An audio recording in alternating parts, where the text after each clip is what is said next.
What up, what up, what up? What's good, everybody? Welcome back to Mark's Reacts. This is my third video of the day. I'm just kicking out videos and recording videos today. I have nothing to do until a little bit later. So, yeah, this time I'm going to be reacting to the dark side of Star-Lord. The dark side of Star-Lord you never hear about. I'm really wanting to watch this simply because, you know, the new Guardians of the Galaxy Volume 2 is coming out this year. And pretty interesting. I don't know much about Star-Lord except a few things I watched and a few comics that I have read. But I don't really understand what they mean by the dark side of Star-Lord. So I'm really interested. Hopefully you guys are too. So without further ado, let's watch this together and let's go.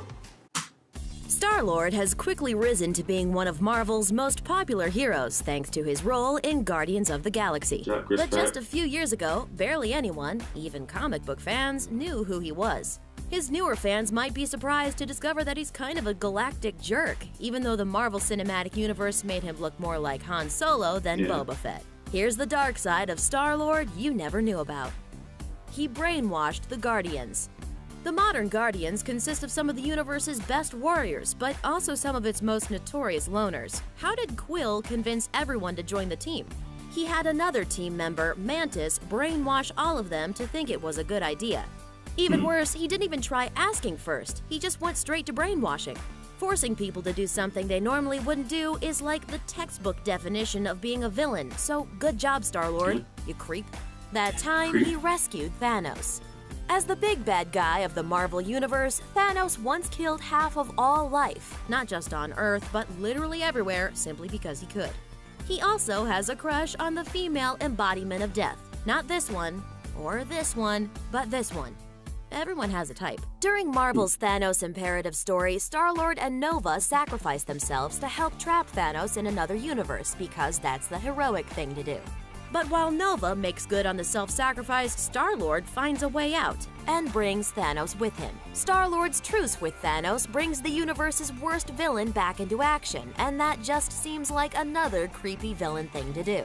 He caused Annihilation Conquest. In the Marvel comic universe, the first Annihilation War basically broke the galaxy, but it never would have happened if it wasn't for Star-Lord. He had invited a group of Space Knights to come update the Kree homeworld security systems, but the Space Knights had already been infected by the Phalanx. For those who don't know, the Phalanx are basically Marvel's version of the Borg, and at the time, they'd actually been taken over by Ultron. One thing leads to another, and the entire universe is almost assimilated into the Phalanx consciousness, all because Star-Lord thought the Space Knights were cool. Which they aren't. Just look at this guy. He's like a heroic trash can or something. Yeah, he's like Thanks. He endangered Earth. It's primitive and weak. Different alien species are always trying to invade it, and the planet always just barely survives. That being the case, it's not a good idea to put the planet in extra danger, but Star-Lord didn't read the memo.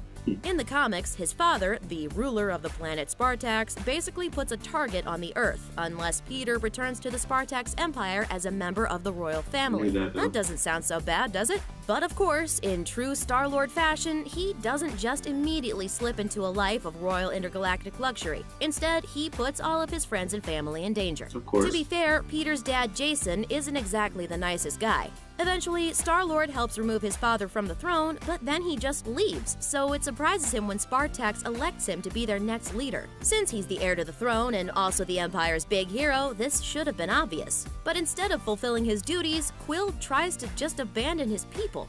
That life of luxury must be a real heavy burden. And when he finally did take the throne later on, he did such a bad job that his people ousted him. Oh well. He was a lounge singer. When all of reality crashes together during Marvel's Secret Wars, a small contingent of heroes survive the end of the world on a lifeboat built by Reed Richards. When they land on the patchwork planet of Battleworld, Star-Lord finds himself in an alternate version of Manhattan. Instead of getting back into the hero game, he works as a lounge singer until he meets up with an alternate version of Kitty Pryde. He finds his way back to the Resistance to help lead the charge against God Doom, the ruler of Battleworld, but he'd probably still be singing if he never run into an actual hero. Speaking of which, he's insanely jealous. Peter Quill and Kitty Pryde were the it couple of the Marvel Comics universe for a bit. But their relationship took a turn for the worse when Star-Lord decided to step up and become the leader of Spartax, prompting Kitty to take up his old mantle as the new Star-Lord. Peter didn't like having another, more effective Star-Lord kicking around the galaxy, and the two had a fairly messy breakup before reconciling. Yeah, I didn't know they Maturity dated. has never been one of Quill's strong suits. What are you doing? I'm distracting you, you big Turd turd blossom. Thanks for watching. Click the looper icon to subscribe to our YouTube channel. Plus, check out all Guardians this of the cool Galaxy stuff is a we good know movie. you'll love too. Hey, I didn't know a lot of that stuff. It's pretty cool, honestly. I knew he wasn't always. Honestly, I wouldn't call that really a dark side. I just knew he wasn't a really hero. He was an anti-hero in a way. I mean, he used to steal stuff. Like, he was a robber, basically. So he wasn't always the good guy, but he wasn't terrible. You know what I'm saying? So I wouldn't consider that him. That's being his dark side of Star-Lord. It wasn't like he was, oh, he secretly murders people at night when they're sleeping, or all that other crazy evil villain type stuff. I understand, like, oh, he puts other people in danger. The whole brainwashing the Guardians, yeah, that's kind of effed up. But I really want to consider him being, oh, at least from those instances, I want to consider that being super dark or having a super dark side. But everyone knows, like, even from if you just watch the movies, you can tell, like, okay, the whole group were locked up for some reason before they became heroes. You know what I'm saying?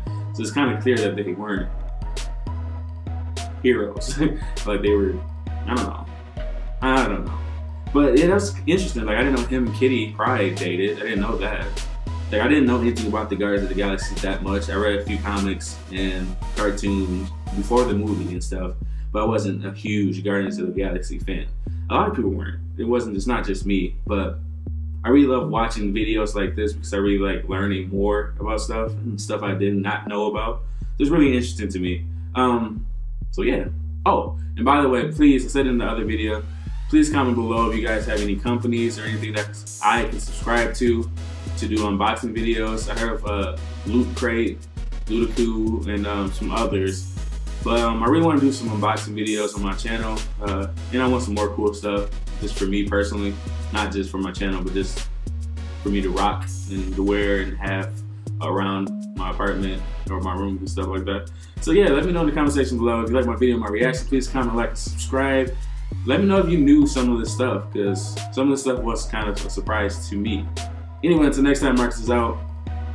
Peace. Enjoy your day.